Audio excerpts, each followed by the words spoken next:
Well, hello everybody. I'm here. It's Wednesday.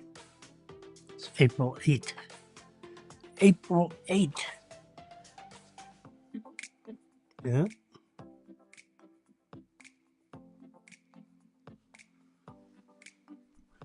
Episode 587. Can you believe it? There you go.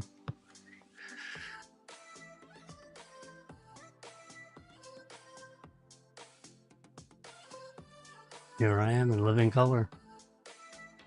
In my little den with, oops, my little puppy dog is not sleeping in the box. I think my little dog has just crossed 7 pounds, by the way.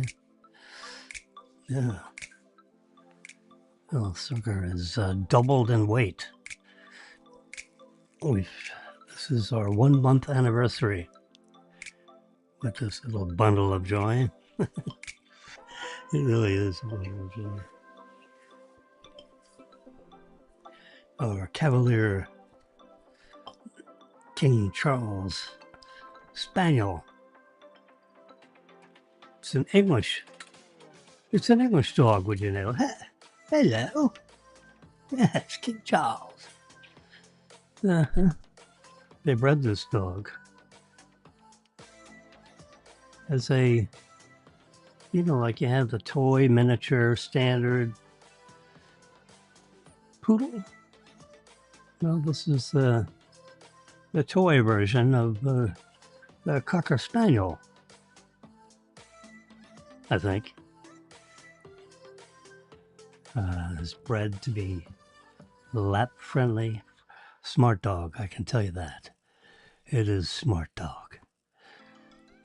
Yeah. You can give the dog a hand signal and a command, and it'll stop. It'll stop in its tracks and do exactly what you want it to do. Yeah, the little sucker is born on January 1, 2026. So it is a young pup. 4 months old, roughly. I mean, 3 weeks, 3 months and a week. 3 months a week and a day. It's April 8th. Yes, it is. Happy to be there.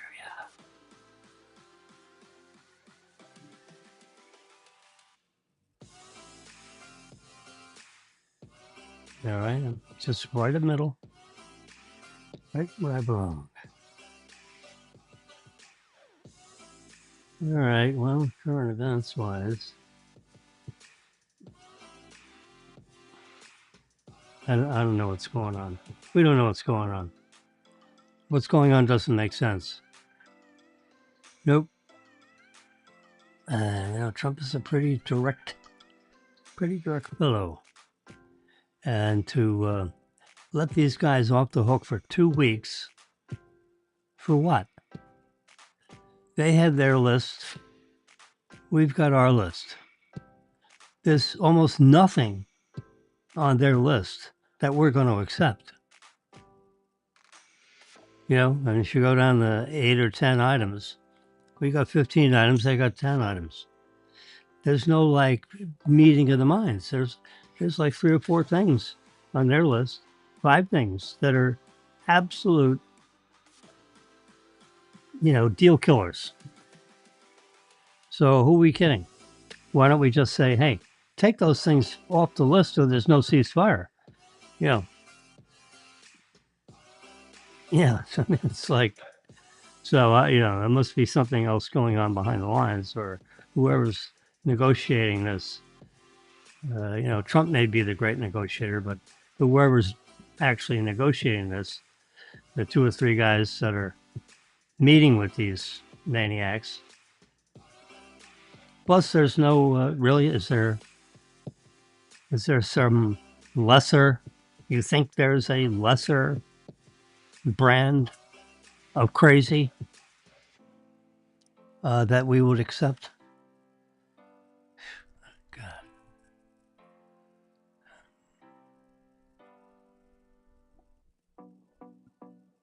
amazing. Anyway, so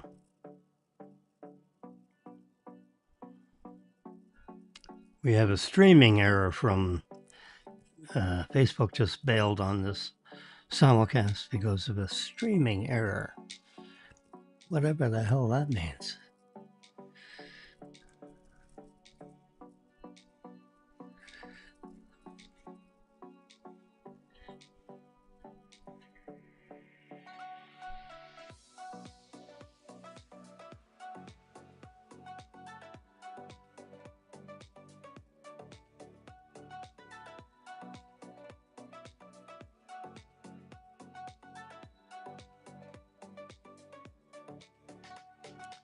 All right, so anyway, so that's that's my undivided opinion of that. Something. So the likely story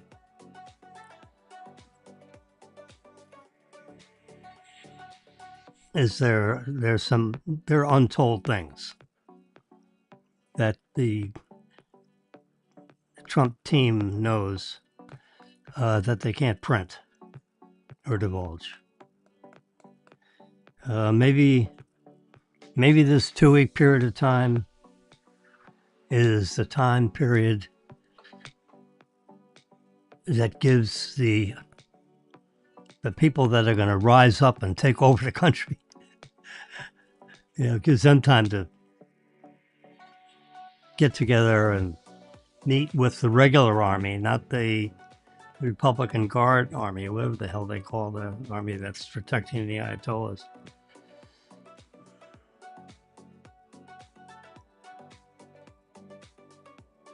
I was looking for a hint on what we call those people. Yeah. This is an expansion of this right here to prevent me from having to do that. Anyway, so, I mean, look, to have all these assets in the area,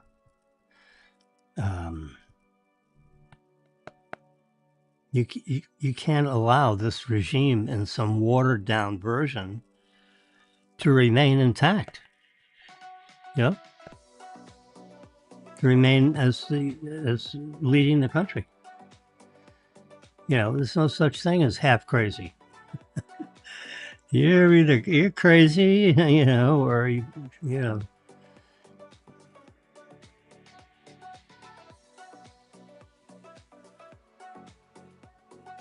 half terrible is still terrible. 1/10 terrible is still terrible.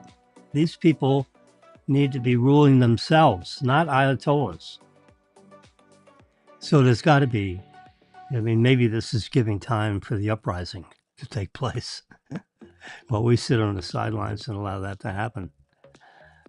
Because there's no meaningful negotiation based on what I heard what the press secretary read to the media today, our press secretary.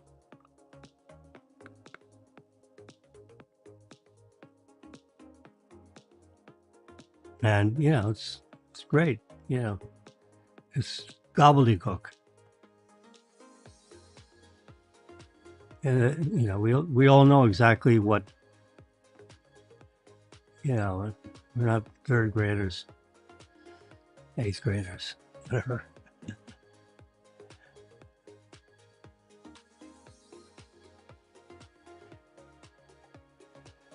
And if Trump gets in front of anybody and says this press secretary is doing a terrible job, then Trump's full of crap.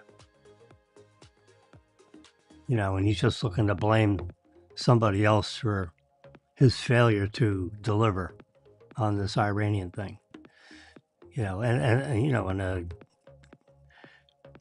he needed to do exactly what he did. So I don't know how, you know, and 50% of this is not a failure.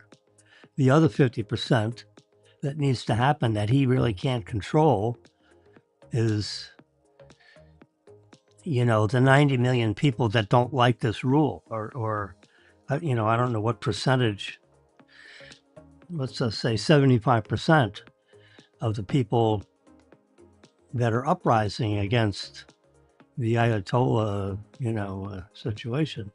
They need to get off the couch and go, you know, take over their country. Trump has pulverized them to the point where they don't have any huge strength. They do have machine guns and bullets, and that's a problem. So we need to infiltrate some, you know, I don't even know what city these, I guess it's Tehran. You know, they need to infiltrate Tehran and give them, you know, armaments. They have no guns. They can't take over the country with bullshit. They need guns to shoot back at the people that are shooting them. You know, so you know, maybe this 2-week period is to try to get them armed to the point where they can start, you know, taking over their own country. That's, I mean, Trump has got them set up for that right now. This is the time. Because you can't allow, there's no way they're going to come to an agreement in 2 weeks on where we are and where they are. Is like, it's not going to happen. It can't happen. They shouldn't even, you know, I mean, you're going to cease fire for 2 weeks with their list in which you know can't happen. Well, you know, what the hell kind of ceasefire is that? Unless there are things that you can't say to the media, which is, hello, Iranians, take over your country. We have pulverized the strength, you know, that at least can affect everyone around you. You know, I don't know how much. I mean, yeah, they blew up army, you know, munitions dump sites and this and that. So there has to be fewer bullets. Let's just say bullets. You know, I mean, they have been disarmed pretty much. The country is disarmed. It essentially has no way to protect itself the way it is right now. From the Houthis and the Tutsis and that, they could take over this country for God's sakes. You got to get rid of the Ayatollahs. You can't have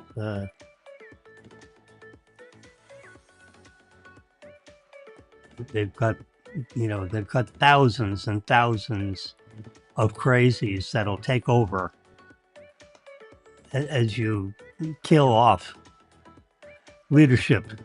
There's thousands behind them. Yeah, I mean, the uprising is It's 3:00. of the normal people. Is what has to happen now. You have to arm the other side of their political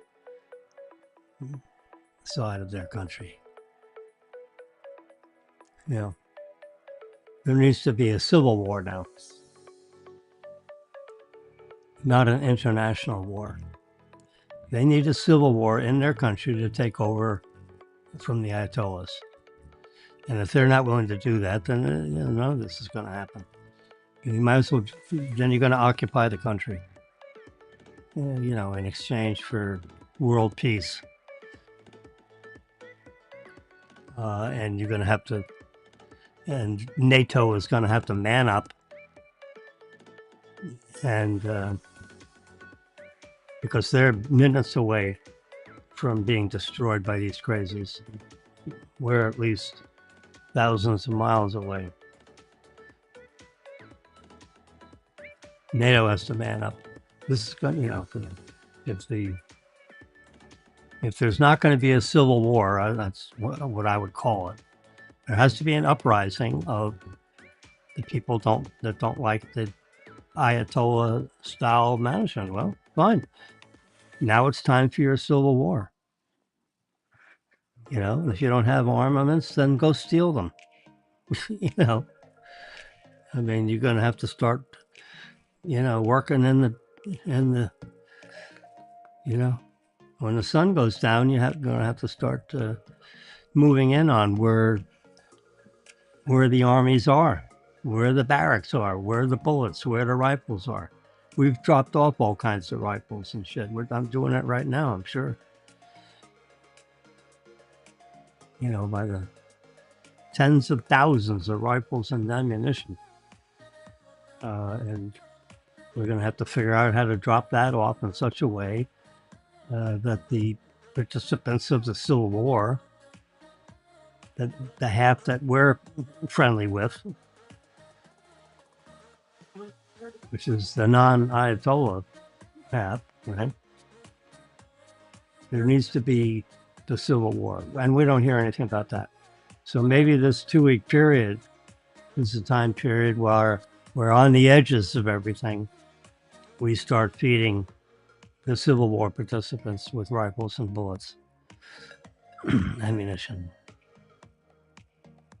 Maybe we can get a hold of Obama, and he can supply the blankets and the RMEs. That's what he's good for, is 1 million blankets. That's what he did 20 years ago. These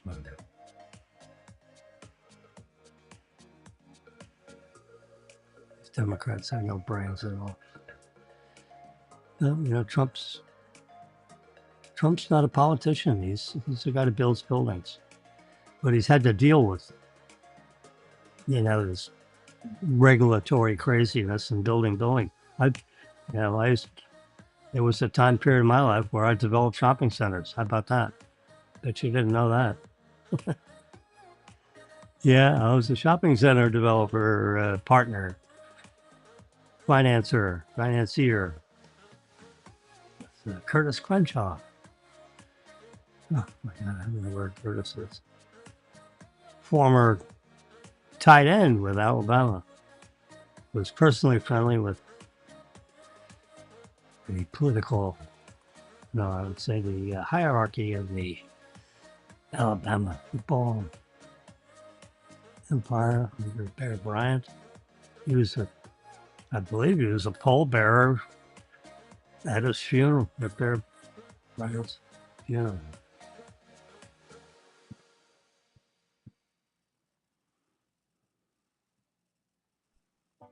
Yeah.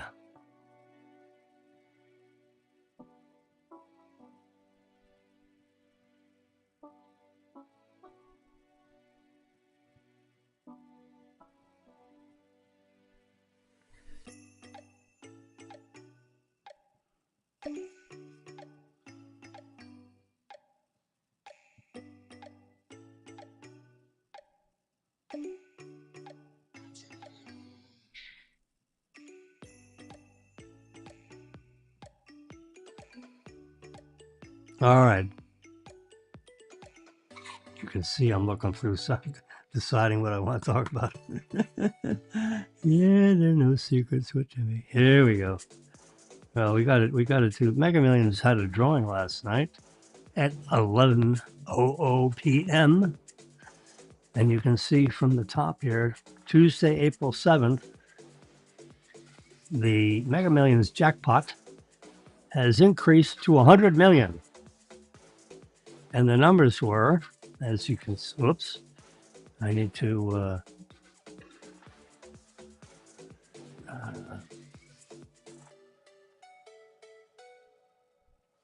yeah, there you go. I need to squeeze this down a little bit so I see everything you see. I see what you see.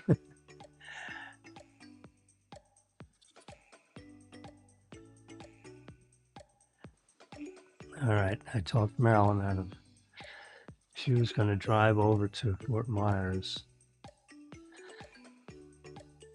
And I gave her an epistle on why she shouldn't. She said, "You're okay with me going to Naples?" Of course not.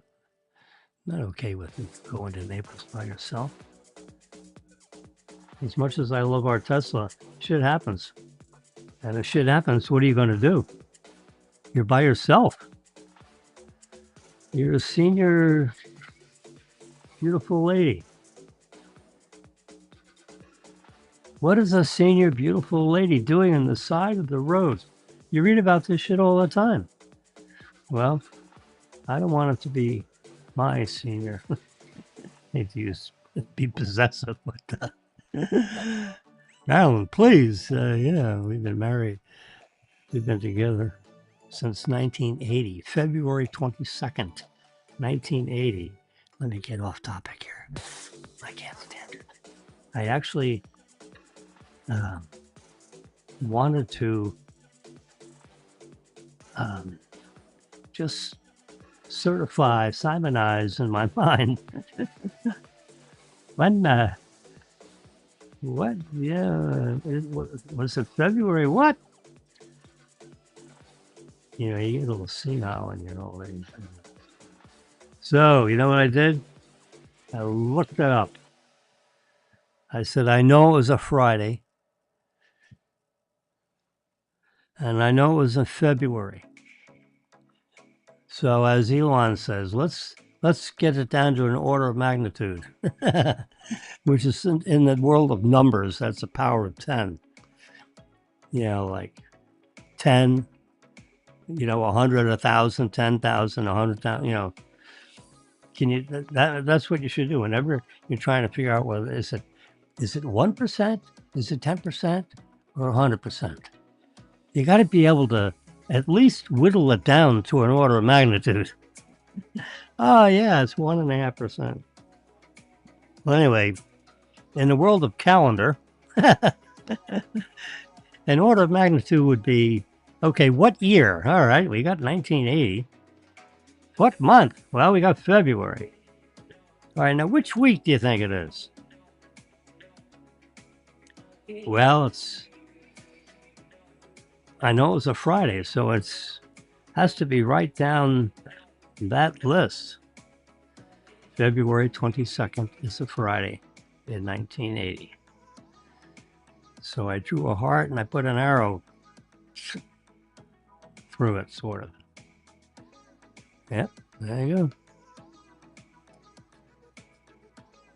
That's it. That's when we met. That's when we met personally.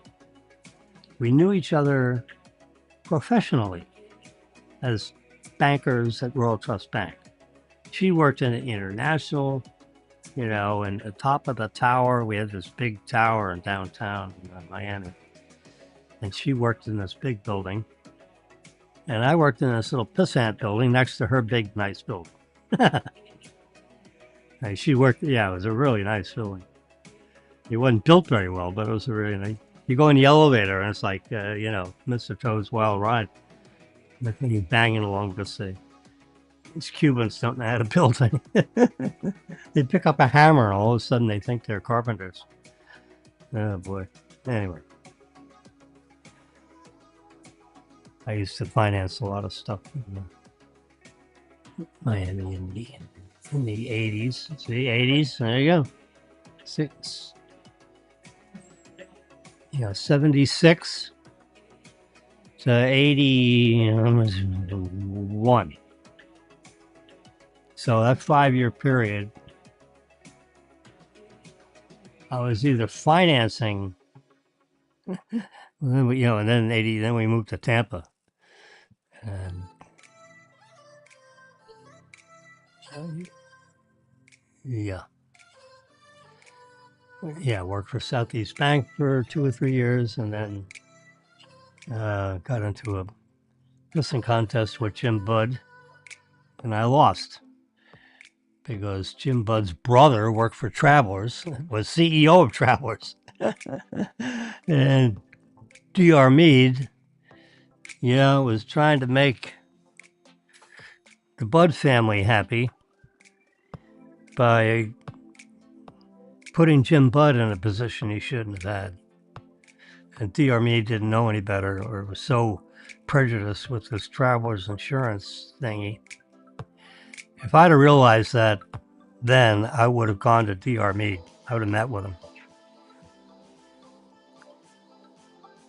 D.R. Mead, and I would have met with, I would have had a three-way meeting. Dick Mead, Jimmy, and one of our credit people, senior credit people in Miami, who, and I don't know whether I could have gotten Bischoff or not, because he's, my dotted line direct report. Bischoff, he and I hit it off really good. They told me don't even bother getting into Bischoff. Jess Lawhorn, he's the senior credit guy that thought I knew what I was doing.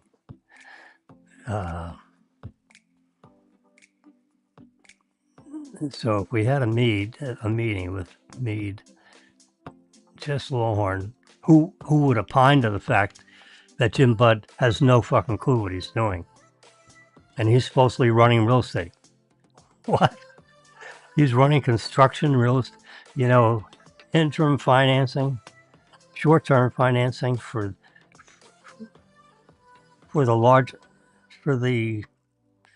one of the largest banks in Florida, if not the largest. It's tied for first place with Barnett Bank.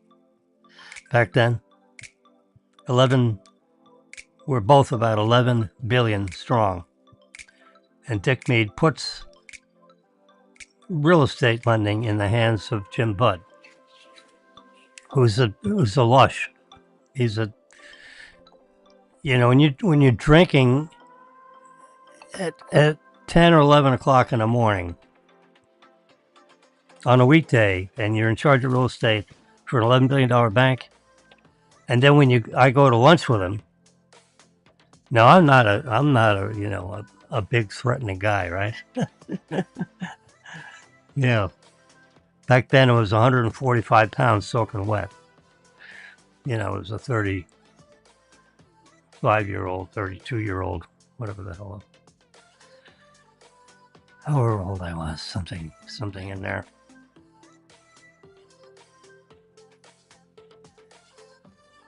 So I had like 5 or 6 lunches with Jim Budd, and he would order martinis wherever we go, and it'd be generally just the two of us. So he'd be telling me to slow down. You're booking too many deals. You're making the rest of our people. I said, how the hell can you tell me that? The shareholders would be disgusted at hearing you tell me don't do good business that generates millions of dollars of fee income. And, prime plus, 1, something like that. With some of the best clients on the frickin' planet. 315. You guys have been trying to deal with Edward DeBarlo for at least 20 years that I know, and you couldn't get in the front door of Edward DeBarlo's office in Youngstown, Ohio. You're lucky if you meet with a third-tier person and never get to DeBarlo, because I don't know. I don't want to say why that didn't happen. I met with Mr. DeBarlo personally, not through any of his intermediaries, not through anyone in his chain of command.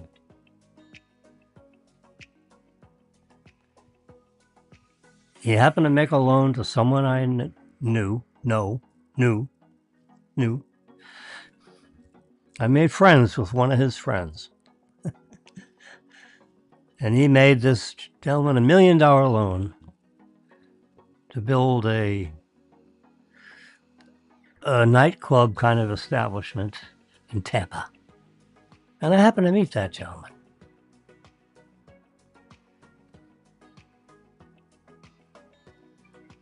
His name is Mario Alvarone. And I said, Mario, he moved down here in Tampa from Youngstown, Ohio. I got to know him. I said, Youngstown, Ohio? Heck, that's the home of Edward DeBarlo. He said, oh yeah, I'm real good friends with Mr. DeBarlo. They call him Mr. D, like in the casinos. They never call you by your last name. They call you Mr. D, Mr. J. Jumpin' Jiminy. No, they didn't call you. When you bet $2, when a crap game, they don't call you Mr. or anything. They say, get the hell out of here. You're not betting. What's the lowest bet you allow on this table? I'll do that. Mr. Courage. I don't like gambling, and I hang around with people that do it because they're friends, and they say, "Come on, Jimmy, let's go." And say, all right, but I bet the lowest possible amount because I know it's a loser. That old expression, casinos are built by losers, which is absolutely true. Anyway, so I met Mario Alvarone, who moved down to Tampa from Youngstown, Ohio. I'm moving from Tampa from Miami with Marilyn as a married couple. Newly hired people in the Southeast Bank.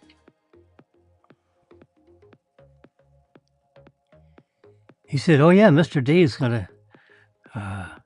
he's going to come to my club. He comes like Tuesdays or Thursdays or whatever. And I said, is there any possibility? I mean, it's just like something I shouldn't be asking because he's,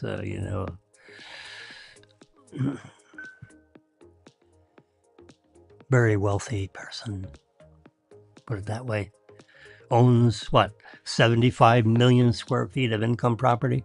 He's the largest holder of real estate in the United States, the whole frickin' country.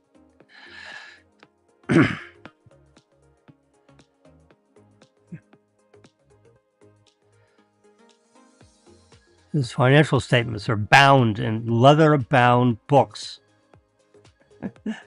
the size of the letter S in the encyclopedia, in the World Book Encyclopedia.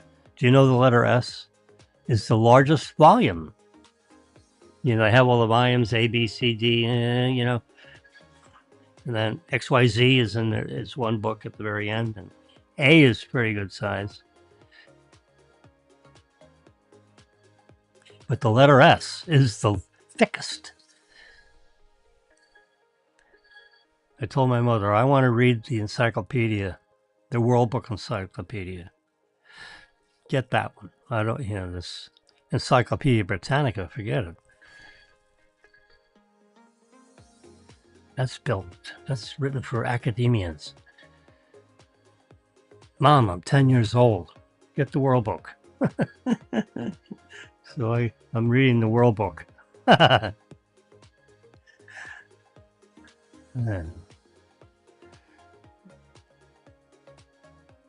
wasn't that I was, not friendly with kids. It's not like I was getting beat up or, I basically got along with everybody. As a matter of fact, I got along better with the people that do the beating up than the regular folks. If I had to put it, if I said, when you add up all your friends, yeah, I actually knew more of the people that did the beating than the ones that got beat up. Yeah, they'd protect me. I wouldn't get beat on. No,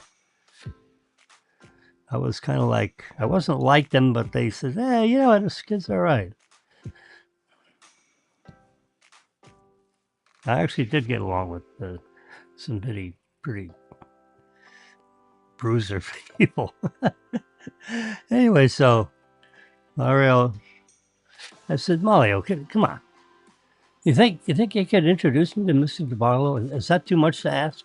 I mean that seriously because Mario, I like you and all that kind of stuff, and I wouldn't want to put you in any kind of stressful situation. You know, I don't need to get to know Mr. DeBarlo that bad, where I'd put you in that position.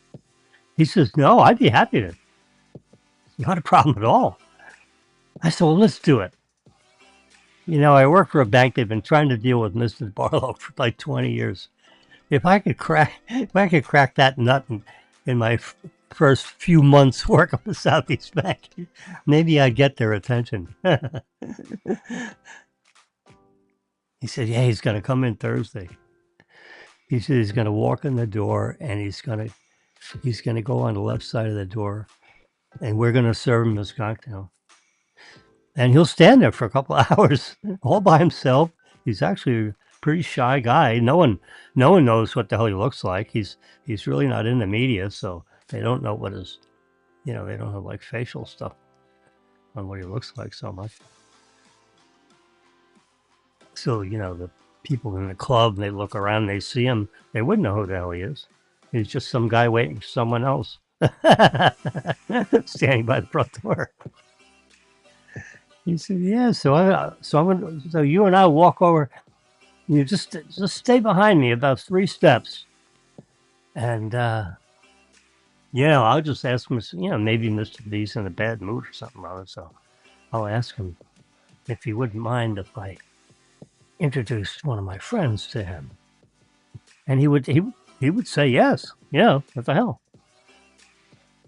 And then then you're a couple of steps behind me. You just come on up. You just watch for a hand signal. If I have my hand like that, you don't, just go to the men's room.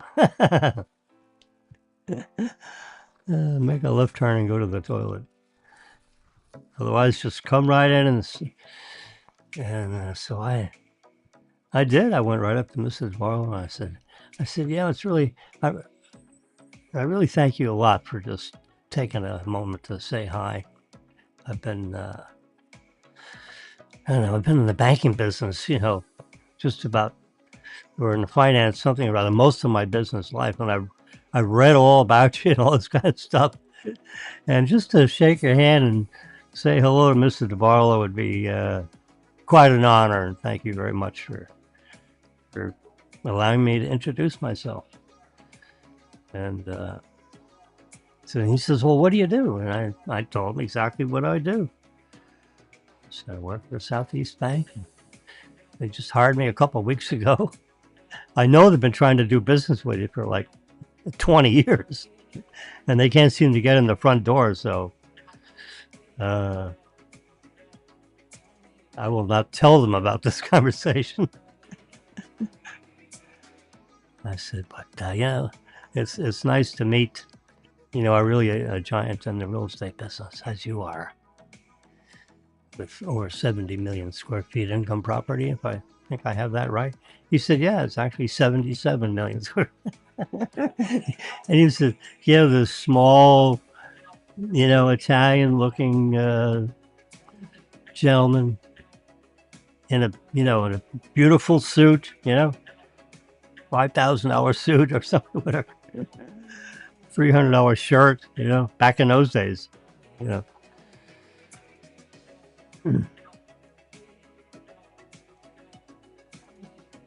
tailored right for him, and he always looked exquisite, every time I've seen him. The one time I've seen him, the first and only time I've seen him, other than, reading about him in the newspapers, the financial journals that I read a lot of. Yeah, yeah. It's really nice meeting somebody like yourself. Particularly if you know Mario. Mario likes you. You're a friend of mine. That's exactly what he said. I said, yeah, since we're standing here, I said, is there anything possibly I could do for you in the state of Florida? You know, and I don't know exactly all the things that you're dealing with. I know you have, a mall here and a mall there and so forth. But just generally, is there any kind of financing package, that's that you need done? You just haven't really got to it yet. He said, "Yeah, I got a deal up in Lakeland or someplace up in the middle of the state, north of here, quite a few counties." I remember I'm in Tampa. I said, "Well, you own a condo here, right?" He said, "Yeah." So you have some kind of are you a resident of Ohio or are you a resident of Florida? He said, "I'm actually," he said, "I'll have to think about that." most people, that's not a difficult question, but when you own, stuff everywhere, he has to figure out where the hell he's a resident. He said, "I actually, he said, my headquarters, my business is Youngstown, Ohio. But my personal residency, now that's a tax question more than a real estate question." I said, "Let me get back to you on that." Is that amazing? Yeah. There's no problem for us. We live in, well, we're actually hotel guests in the state of Florida, in Tampa. We're having a double time trying to buy a house in Tampa. My God, I offered a guy full price for his house. I just need a couple of bushes separating me from the adjacent property owner. Just a, cocoa palm hedge, just 20 bushes, in 10-gallon pots. What can that cost? $600 or something? Plant it, so make it $1,000. Put some good dirt in there, right? $1,000 tops. I offered him 100% full price of his asking price on a real estate thing in a 14% interest rate market, for housing. The Southeast Bank has a great deal. They bought my place in Miami. You got 3 appraisals. They write a check, pays off everything, and I come to Tampa with a jingle in my pocket. I get all my equity in my pocket, plus no real estate fee there, no real estate fee here. So I make, like 14%, 7 times 2 on the value of a house. I make more money moving than I do with the job. Merrill Lynch Relocation Inc. How do you miss? Anyways, that's how I could offer a guy full price on a house. I just wanted a house. It's a great house. In a great spot, location. I at least go for 2 locations. I don't know if I can get location. I can only afford 2 locations. He had a good time. We had a good time together, DeBarlo and myself. Because I was, a little bit funny. I'm trying to be a little funny now, which this is as funny as I get. So he said, "Yeah, I've got a $40 million deal up in Lake City or something, northern part of the state. I've got a headquarters here right in Tampa. I own a condominium here and a residence in Tampa, fully stocked with clothing and everything. I got my own jet, so I fly in and out of here all the time. I actually don't know. Maybe this Tampa, Florida condominium is my legal residence. I'm all over the place all the time, so I said, "Well, you got to be here 180 5 days a year to be a Florida resident.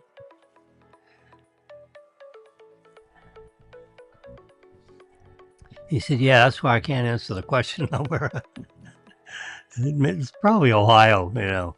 Well, if I had to pick a place that, you know, I come from Youngstown, Ohio, what the hell. But I got a major operations here in Tampa. I own a residence. One of my personal residences is here in Tampa. I said, well, good. That kind of anchors you for as far as you know, I'm running the 17 county territory, so you're right in the bullseye of it. $40 million deal. I love it. Let's talk about it more. How about if we just sit over here in this booth and talk about it confidentially? I said, sure, let's do that. So I got him to sit down in the booth. He normally stands up there by the door. So we sat in the booth, and Malio's the name of the establishment is called Malio's, and that's this guy's name. He made him $1 million loan to do the interiors of it. This nice, you know, it's kind of a nightclubby kind of a place. You know, nice bar, nice, good Italian food. Best Italian food you can get. You know, what the hell. Mr. DeBarlo's going to have something there. It's got to be good. So I got a deal from Mr. DeBarlo. I said, well, you know what I need, right? I don't need to. So he told me the deal. So back then we had yellow pads. We didn't have iPads. It was before the, it was before iPhone. God, that's hard to believe.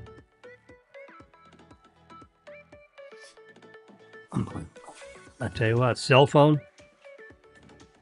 This was my first cell phone in Tampa. Just remember I told you I was a shopping center developer. When I worked for Southeast Bank, then I left them and I went with Crenshaw and South Coast Inc. And this was my first cell phone. Look at the size of this sucker, man. It weighs probably 2 or 3 pounds. It is solid electronics. Here's the battery. It slides right up. Motorola. I mean, these guys make military equipment. They're big military equipment manufacturers, you know, for unbelievable secure communications between the troops and generals, you know. This is a Motorola, yeah. They branded it Dynatac 8500 XL. This sucker is solid. It costs $4,000. You have to be a shopping center developer or work for the U.S. government. Back then, now you can get one with a short antenna. I have the long antenna. Because we were always out in the middle of freaking nowhere making calls. So, just slide right into your sport coat. You know? You know, you'd lean a little bit. Yeah, I mean, it would fit right in this inside pocket of your sport coat, suit, or whatever. And, you know, when they had movies about, you know, the government chasing mobsters, whatever, you know, they whip out these phones and make a call. They call their... That's my first cell phone. I couldn't give it up. And back then they didn't have trade-ins, you know. You just kept using this until it stopped working. Of course, this would never stop working, so I ended up getting, you know, like a BlackBerry. I had a BlackBerry. That was, other than iPhone. Of course, this was my first one. I keep this in a nice little bag over here. I always seem to have something to say about it. And my iPhone is right here. Now these are, you know, you can see the back, you know, with the 3 cameras. And each of those cameras is 45 million pixels. Can you believe it? In an iPhone. This is a total rebirth of photography because of the iPhone. There's several billion with a B of these out in circulation around the planet. I'm told it's one of the most popular phones in the United States and some other countries, but the USA for sure. It didn't used to be. You know, Apple makes devices that are, you know, kind of high-end devices, if you had to say anything. And they're not necessarily the cheapest products. They want to make really good stuff, and it costs a little bit more. But, you know, most of the American public, they don't care about it being almost the best or the best. They'd rather save a few dollars and buy, you know, just under the best. Which when you don't have a lot of money, that's probably not a bad decision, you know, I guess. I was always the person that would reach a little bit further to get the really good thing. I don't like buying twice. I'd rather wait a little bit until I could afford to get, you know, the iPad instead of, you know, the Windows version of an iPad, which was, you know, just trouble. Anyway, circling back to Mr. DeMarlo. So we did a deal. We did it in about 2 weeks.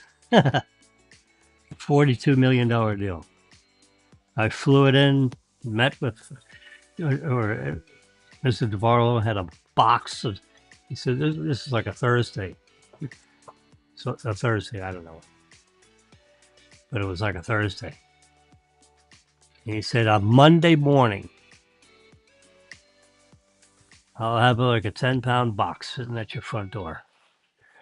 I said, you know what I want, right? I need everything. Just give me everything. Don't dribble and drabble it. I'm going to get it done for you. You know everything. You're dealing with the best banks in the country. You know what they need. So, and I know your people will send stuff when it's asked for. Rather than just sending them the whole thing. I'm asking you, we don't have time. You want to get this done, right? So just send me everything, you know. Just tell your people to make copies of every goddamn thing you have, you know. Full plans and specs, you know, a couple of years financial statements, you know, a couple of year tax returns. And I know it's probably voluminous, but I need it anyway. And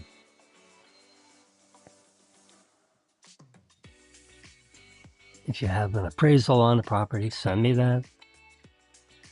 We're going to do another appraisal, so just send me the best one you got, the most thorough appraisal that you have on the property. You can have one. I said, yeah. And then a detailed, you know, on what you need the money for. He says, I throw in. He said, I don't think there's any debt on it. It's like a 750,000 square foot, 750,000 square foot mall. Most of his malls are like 1.1 million or 1.2 million square feet. So this is a smaller one of his malls, and he wants to renovate it. So it's a $42 million renovation loan. I said, so you guarantee the loan 100% dollars, right? Not a top money guarantee, no limited guarantee. You borrow the money, you pay it back, right? I'm going to give you a commitment letter. It's about 20 pages. The first 3 pages is the deal, and the 17 pages is what we're going to do to you if you don't pay it back. Yeah, you're going to be, yes. It's true. It's all boilerplate, you know. But the first 3 pages is the deal we're going to do. We're not worried about you paying it back. So I said, this is the deal. How about this? So I wrote out the, 8 or 10 of the major deal terms, like prime plus a half, okay? And a half point fee, right? Prime plus a half and a half. 42 million, 100% of cost. First mortgage loan, right? Yeah. There's no other debt on it. He says, no. I said, well, leave it that way. We don't want any debt on it or even subordinate debt. No, pal.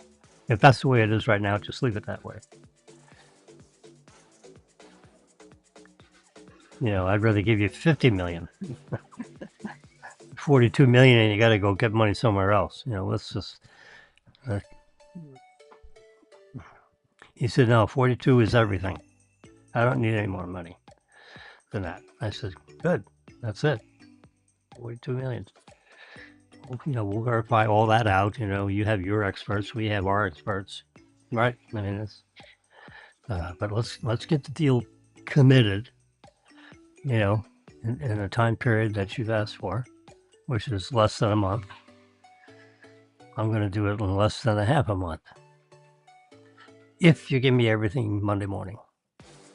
He said, it'll be FedEx 8:30 delivery. I know the FedEx system well. All you guys want everything, right away. And, I'm going to treat you like, a bank I've been dealing with for 20 years. How about that? I said, that's marvelous. Can't ask for more than that. Serious shit. He gave me all the stuff. We did the deal. We sat down. I went over the deal with him. I said, so how do you like that? He says, and when I did the deal terms in this session that I had with him, I said, so here's the deal points. I'm going to initial this. Here, you initial this. So now this is what we talked about, right? He said, yeah. I said, I'm going to staple this to the back of the commitment letter, just to remind us how we agreed on this deal. We're going to do this deal as we agreed right here. There's not going to be a single change of anything. Not 0.1%. I know what we can do, and this is what we can do. I'm confident that this is a deal that'll get done. That's what I get paid to do. To tell people like good folks like you, this is what we can do, and you'll have no surprises. He said, that's magical. So that's what I did. And we sat down together, and I went over I made a photocopy. I had a Xerox copy, they used to call it, of the deal terms as we discussed. And I said, remember this? We initialed on the bottom. I said, we're going to go over this list with this commitment letter and make sure everything matches. Because I want you to, that's okay, right? He said, absolutely, let's do it. So we went through, the 10 cents. They're right on page 1 of the commitment letter. Or 1 or 2, 3, first 3 pages. And every item was right exactly as I had it on my yellow pad that he initialed and I initialed. He said, Jimmy, this is the first time in all the borrowings that I have done all over the country with the best banks in the country, in the world, actually. No one has ever given me a deal the way we talked about it, like on this yellow patch. It's never happened. They've always changed this and they changed that, and a lot. Instead of prime, we're going to do LIBOR and all. Yeah, I mean, geez, It's 3:45. It's the first time. I said, well, I said, Mr. D, that's disgusting. I'm really sorry to hear that our banking system is so terrible that the people that you are dealing with are not capable of telling you what the bank can do. He said, yeah, they always, they give you the teaser rate and this and that and do this. they make it so complicated. I don't even, I got to have a couple lawyers figure it out. I can't figure it out. He said, you got it all down in very simple terms. It's exactly as we agreed. I'm going to sign this thing right now. I said, good. I said, so am I. I haven't signed it yet. I don't want to sign it unless you sign it. He said, really? We're going to sign it together? I said, well, yeah. I said, that's kind of cool, right? There's my name right there, right next to yours. I sign it and you sign it. And we both signed it together right there. $42 million.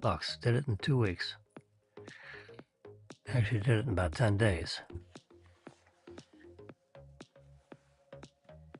Jess Lawhorn signed that so fast he couldn't get his pen out fast enough. He said, Jimmy, this is one of the best deals I've ever seen. What the hell? Where the hell you been?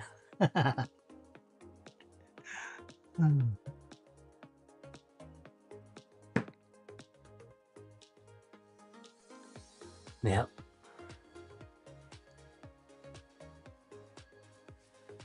Anyway, so that's February 22nd. That's when I met Merrill, 1980. This conversation I'm talking about with Mr. D, that was like 81, 82, a couple years later. Yeah.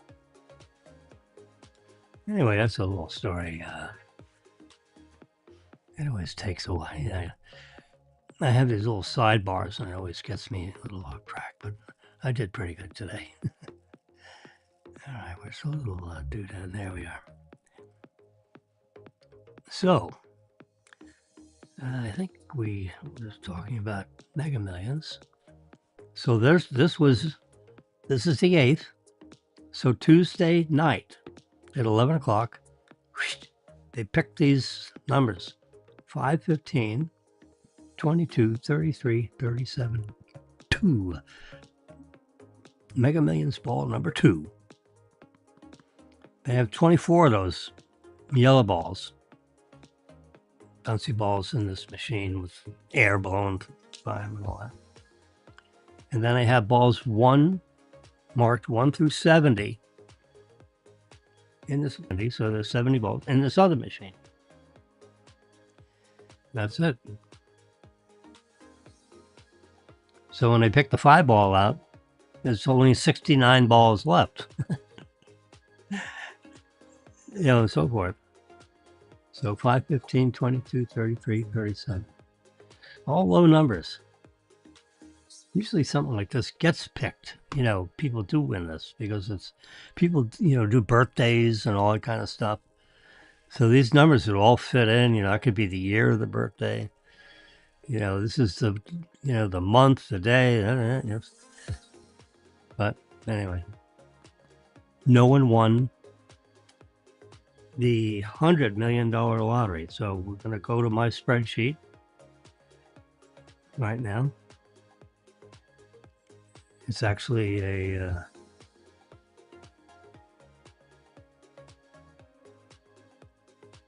it's a photocopy of the spreadsheet.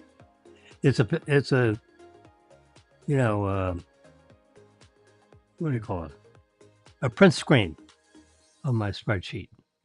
So I can, not that I can shake it, but when you touch with an iPad, it's touch screen. So as you handle, and if you're fast and loose with your fingers, which I am, you gotta be very careful with a touch screen.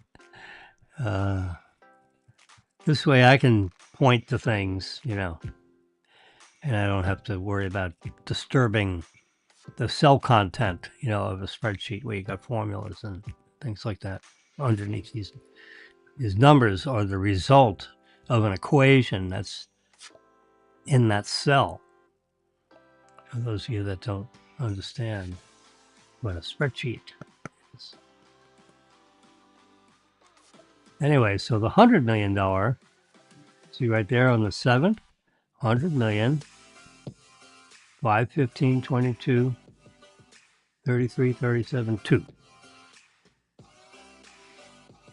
That was a $100 million lottery. No one won it. So it rolls over. There you go. That's why I got rollover in the place where the numbers usually go, because that's what happens on what day? April 10. Mega Millions is Tuesday, Friday, Tuesday, Friday, Tuesday, Friday, Tuesday, Friday of every week. I think every week, all year long. There are no vacations with Mega Millions. Twice a week, Tuesday and Thursday. Easter, Christmas, Thanksgiving, which lands on a Thursday anyway. This is Tuesday, Friday, Tuesday, Friday, Tuesday, Friday. So I decided to just inherit Mega Millions and decided to create a spreadsheet strictly for myself. This is not official anything. You see on the top right there? Lump sum payout in italics on the very top line, Mega Millions. Then there's a bracket. Lump sum payout, after tax payout, and dollar values, any dollar values, and any estimates are produced by the author. Yours truly. There's my name. Yep. Produced by me. I've done this all by myself. No one gave me any help. I read some lottery documents to try to understand how some of this stuff works. All data presented have not been confirmed nor endorsed by any lottery, much less Mega Millions. Anyway, so I've done a little research just so I can tell you, you realize, just think about it, how many Mega Millions official lottery retailers are there?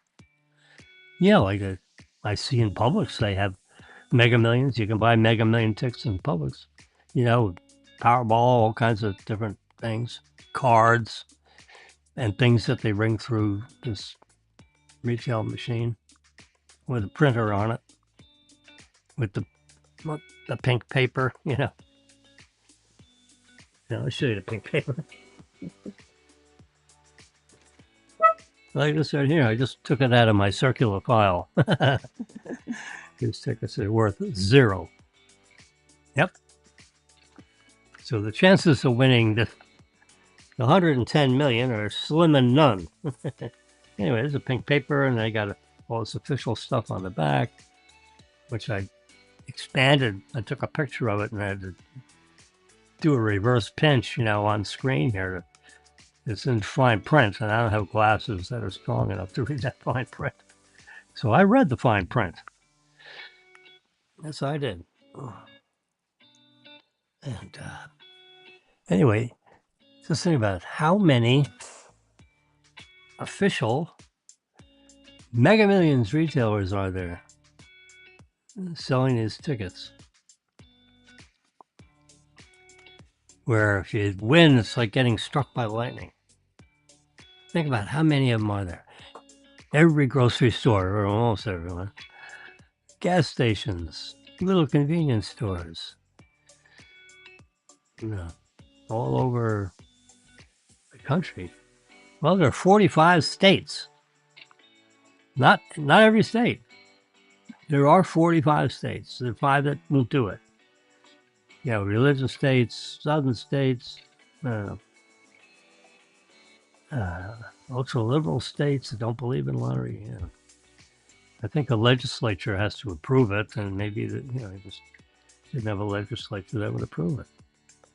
45 states, and the Virgin Islands, and District of Columbia. Okay.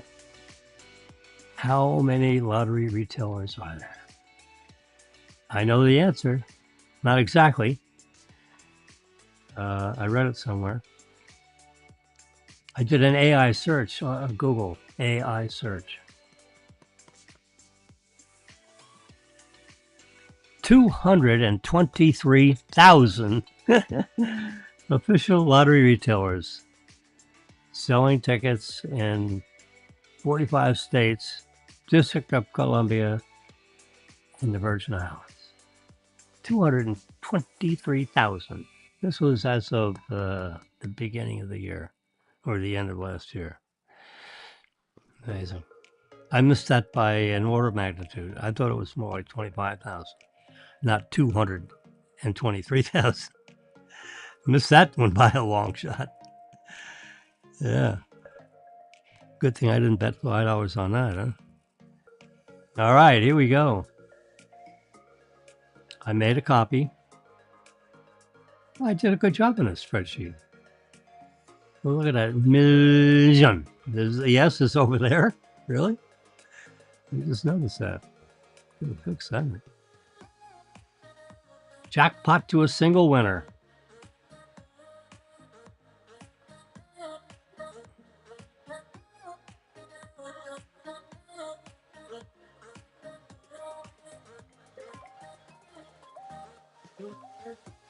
$7,100.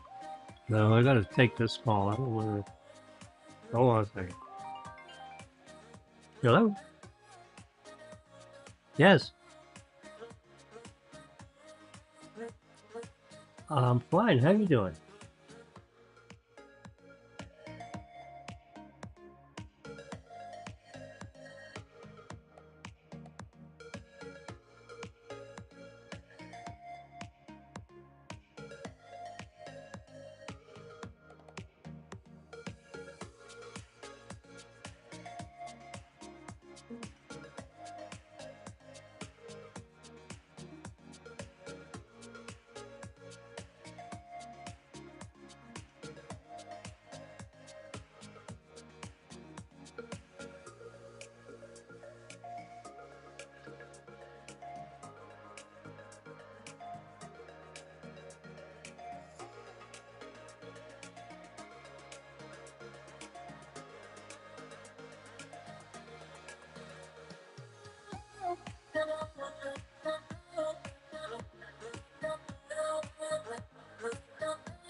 It's 4 o'clock.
All right, I'm back. That was the head nurse over there with Dr. Lubin. They just filled one of my, they made a mistake in one of my prescriptions. And it said 2 a day instead of 3 a day. And it's like an act of Congress trying to get that fixed. It was a Scribner's error. You know, when you have a typewriter, they call it a typo. But when you handwrite things, like doctors when they do prescriptions, then you call it a Scribner's error, the person that scribed it. That's where that word came from. Yep. Anyway, getting back to Mega Millions. So you can see I made this spreadsheet myself. And I was very careful to label the columns with accurate information, like this column right here. So here's $110 million lottery. Can you imagine winning that? Woo! It's a 290 million to 1 chance you will not win it. They got a lot of intermediary prizes, you know, $1 million if you get all these numbers, but not that one and all that stuff. You know, right down to winning $5, 15, 20, 30, 50, 100, 500. They've got all kinds of, they got like when they draw this, they've granted only one person or 2 or 3 can win this big one. And they generally don't. Because it's 290 million to 1 chance that no one's going to get all these numbers. So we are now in the 7th drawing, 6 rollovers, you know. It started off at 50 million. Then it goes, you know, 60, 70, 80, 90, 100, 110. And apparently bumps up in $10 million steps, unless the ticket sales become so dramatic that the next one might be 125 million instead of 110 million, you know. It may jump 15 or 20 million, particularly when the prize money starts getting bigger. And, you know, like 110 million is not enough for some people. I can't afford to win 110 million, but I'll go ahead and put my money in if it's 200 million. I can afford to win 110 million. Yes, sirree, Bob. Anyway, so that's why number 7 is over there, because this is the 7th time that they've tried to get the jackpot, and no one's won the prior 6 times. So it rolled over to the 7th. And if no one gets this one, roll over to the 8th. And so on. It goes, you know.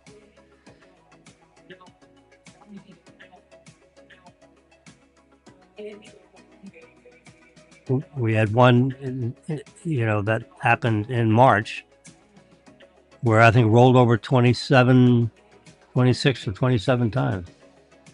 It's not on this page, but I have all of them. Dating back to December 3rd. It was a $500 million one. $500 million. Wow. Woo-hoo! Imagine winning that? Holy crap. That's a lot of money. Yeah. 110 million is a lot of money, too. I can afford to win it. Now, if you want the jackpot lump sum, right next to the green dot there, what is the jackpot lump sum? The jackpot lump sum payout before taxes, what is that? That's the net present value of the future cash flows. So this is like the answer to the question. What's the question? The question is, we're paying out, the lottery says it's going to be a 5% growing annuity. And we're going to pay it out with 30 payments. And the grand prize winner, if it's one winner, and let's take the the annuity, the 5% annual growing annuity, then the first payment in this particular case would be $1,655,000, $1,655,000, round numbers,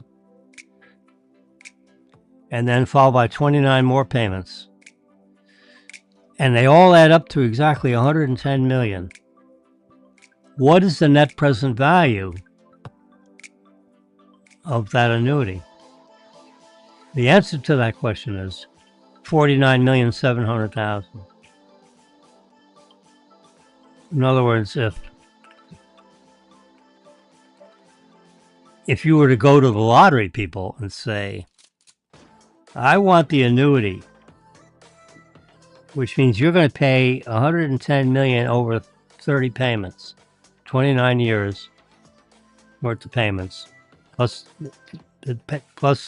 this check I get on day one, this $1,655,000.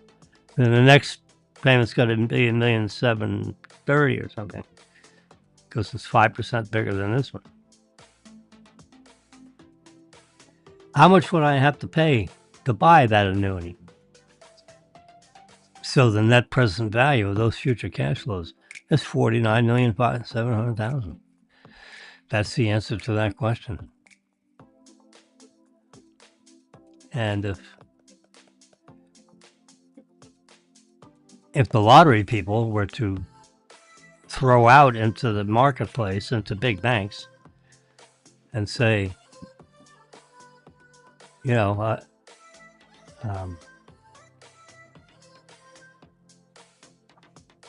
I want an annuity that pays out over 29 payments, 29 years and a day, exactly $110 million. How much would I have to pay you to arrange that annuity? The answer to that question is $49,700,000. That's how they come up with that number. Just so you know, in words, description. That would be the price. That is the net present. That's the present value of that future cash flow, because that's how that $110 million is paid. They don't pay $110 million in lump sum. The only way you're going to get $110 million if you win this is to accept the annuity, in which your first payment is going to be about $1,655,000, and then growing 5% a year until the 30th payment is made. 5% compounding, that $1,600,000 turns into like $6 million. That 29th payment is like $6 million something. First payment is $1,655,000. The 29th payment is like $6 million. And then between $6 million and $2 million, it gradually grows 5%. That's the magic of compounding interest. The first annual payment, which this one you get on day one, $1,655,000. The 30th payment is like over $6 million. And everything in between. That's what a 5% growing annuity, that's how that looks. Or if you want the money up sum, the lump sum is $49,700,000, rounded to the nearest 100,000. That's my calculation. That's literally my calculation. I've looked at all the past lotteries, not all, the last 30 or 40 or 50 of them, and several years worth of lotteries. And the ratio between the 49 million and the 110 million is about, see that little 45?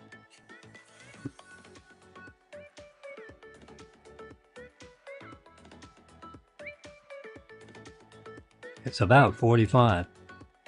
You see right here, there's a $100 million one. And the net present value I estimate at 45.2%. of 100 million. So the 0.2 is buried in this box because who cares? It's 0.2. It just is. That's why that says 4,500. But this bottom one here, 49,700,000. That is the net present value of the future cash flows of $110 million lottery. That's what that's all about. Yeah.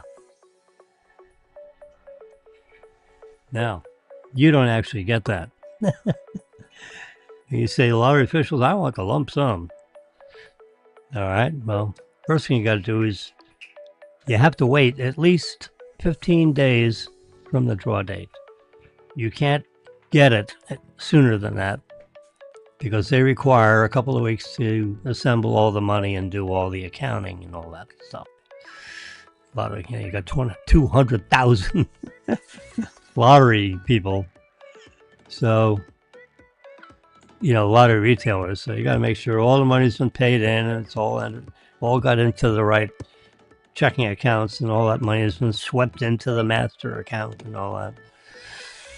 Yeah, because we're going to have to come up with this 49,700,000. Yeah, they're going to have to come up with that because I want the grand prize lump sum. Well, you don't actually get all of that because the long arm of Uncle Sam takes 24%. There is a 24% withholding, a withholding tax. Now, when you get a paycheck, there's withholdings. That goes to the IRS. Yeah. Well, they also do it for, not only do they do it for income, salaries and things, but there's a withholding tax of 24%. It's 4:15. That they take out of your jackpot. So the 37,772,000, that would go right into your TD bank account. As a matter of fact, they're going to ask you for the routing and transit number and your bank account number of your bank, or 2 or 3 or 4. 37 million, yeah, you can have more than one account, right? 37,700,000. That is going to be credited to your account. So you better call your branch manager and say, "Oh, by the way, I won the lottery." We're going to keep it a big secret. And tomorrow they're going to be next week. They're going to be crediting my account for $37,772,000 in round numbers. So when that comes through on an ACH credit into my account, you're not going to be surprised. Would you make note of that, please, and call somebody? Because that's a rather large deposit. I have 2 kids that are also deposited in your bank, and I'll probably move some of that money in their account. Then probably half of this money is going to go somewhere else. You'll see that as I write checks. Yeah, we're going to have a check writing party. Yeah, we'll give away some of this to our relatives and my kids. Everyone's going to come to the Boca Hotel, and we're going to have a private party somewhere and hand out, $20 million worth of checks in round numbers. All right, so just so you know, this is Jimmy. I'm not giving financial advice to the outsiders. I made this spreadsheet for my personal use. I happen to be telling everybody else here. 37,772,000. That's 24%. You are going to be in the 37% tax bracket, Jimmy. So if they're withholding 24, what's left? 6,461,000. So, Jimmy, make note. Take 6,500,000 out of this 37 million. Put it in another account and call it 13% FIT. Federal income tax of 13%. And you'll be left with $31,311,000 after you pay all your federal tax. If you live in the state of Florida, Jimmy, or if you live in Tennessee, Jimmy, or if you live in Texas, you're not subject to any lottery personal income tax, or any income tax for that matter. Real estate taxes, yes. Income taxes, no. In those 3 states that I'm aware of, Jimmy. So you live in the state of Florida, so there is no income tax. So 31 million that'll be your total money after all your federal income tax, for a total of 37% tax.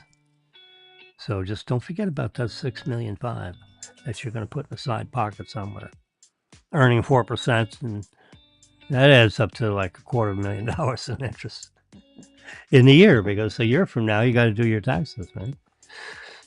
Assuming you win this Friday. Hey, what the hell? Yeah. You guys will plan for it, right?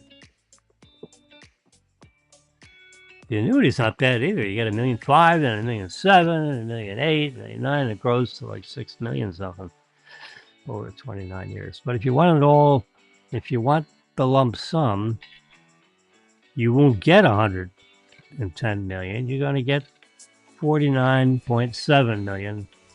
But you got to pay your federal income tax, so you end up with $31 million.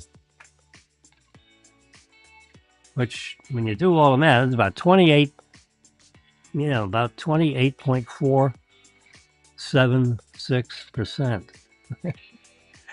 It just so happened we have an even $100 million thing. So if you divide the net total federal income tax by the lump sum and all that, it's 28.476% of the jackpot of 100 million. So 110 million is 31,311,000. Yep.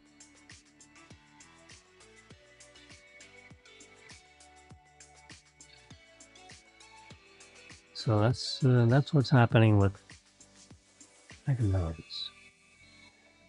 Yeah. Once you got that spreadsheet set up, and it's very easy. I just strip in the winning numbers, and it rolls over. That's why I got roll over there. Nice big red letters, numbers. I got a green dot next to. This is our current lottery, and these are the 2 prior ones. I put the 2 prior ones on there, so in case you haven't checked your tickets, those were the winning numbers a couple of drawings ago, April 3rd and April 7th. The 2 prior drawings I show. I could show all 6 of them, but you can go online to, you can get an app. That's what I have right here. There's the app. There's the state of Florida app right there. You go get the app. You can see all the prior numbers. Just the 3 little bars up on the top, like that, and say winning numbers. And then you say for Mega Millions, you touch that one. And then here's all the winning numbers. And it goes back. Yeah, this is a whole year's worth. I don't know how it goes back to, I guess it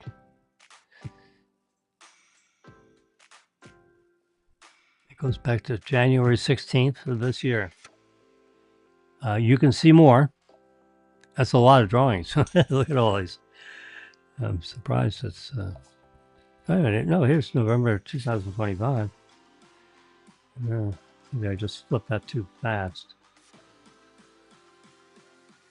Oh, it goes around and around and around. So, see right here, October 10th, 2025. That's as far back as it goes. You know, 6 or 8 months. See, then you start April again. Yeah. And these earlier ones, they don't tell you the amount of the winnings. See, like this is 100 million. It only shows that for, a few weeks worth.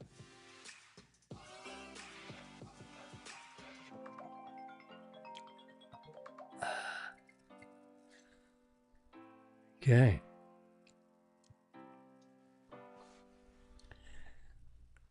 I'm not going to let the phone interrupt me again. That was my doctor's office, so I take that one. I got a prescription that needs to be put into Publix to get my Lyrica. I take Lyrica. I got peripheral neuropathy. Probably heard of that, where your feet or your hands or both. I have problems with my feet. My feet get numb. So if I take Lyrica 3 times a day, my feet don't get numb. That's and sometimes the numb can be painful, like if you were out in the snow. I don't know if you've ever snow skied, but if you're out there too long, your feet start to feel like they're getting frozen. Anyway. All right, sports fans, I've had enough. It's 7:24, 4:24, and on the air. Here's my elapsed time: 1 minute 39 minutes. I've been talking. Here's the actual time: 4:25 and 13 seconds, 15 seconds, 16, 17. My elapsed timer. And I'm going to wrap it up. Say, good afternoon. I'm going to take my little dog out for a walk. My little 7-pound bundle of joy. Yeah, this guy here, well, I taking a nap in a box. Look at that. He chewed off the end of the box because he's getting too big. That's his favorite box. So since he's getting too big for the box, he ate the end of the box off. Is this a smart dog or what? This is a smart dog. I'm telling you, I had nothing to do with it. There's pieces of cardboard all over the place last night because he needed to make room. Look, he's sleeping on a little towel. He didn't put all the towels in there. He just took that one, put his head on.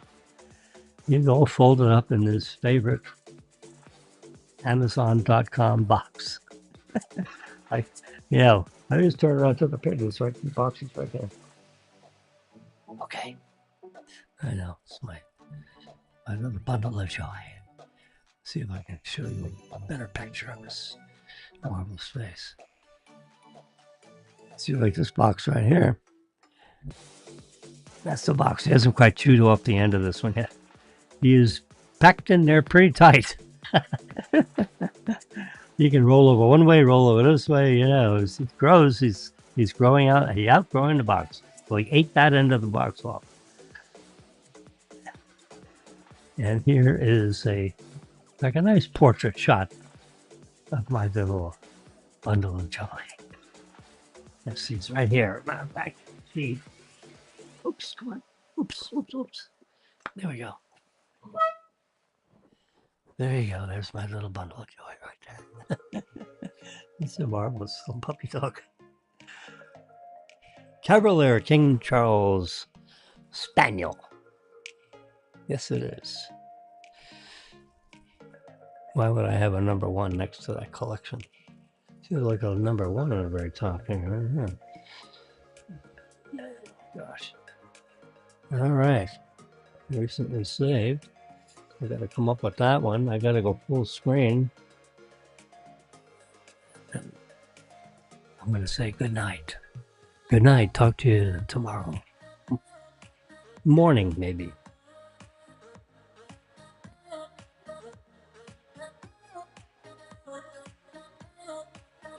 Bye-bye.